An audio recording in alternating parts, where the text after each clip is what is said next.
மூக்கு ஏனுங்க வேர்த்திருக்கு.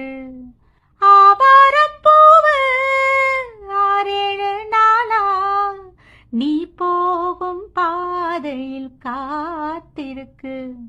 ஏன் நுனி மூக்கு ஏனுங்க வேர்த்திருக்கு. உன் பேரைச் சொல்லும் கைப்பிள்ளையே நான் மட்டும் சொல்ல வாய் வரலையே. நீ பார்க்கும் போது தவிப்பாச்சு செவ்வந்தி பூ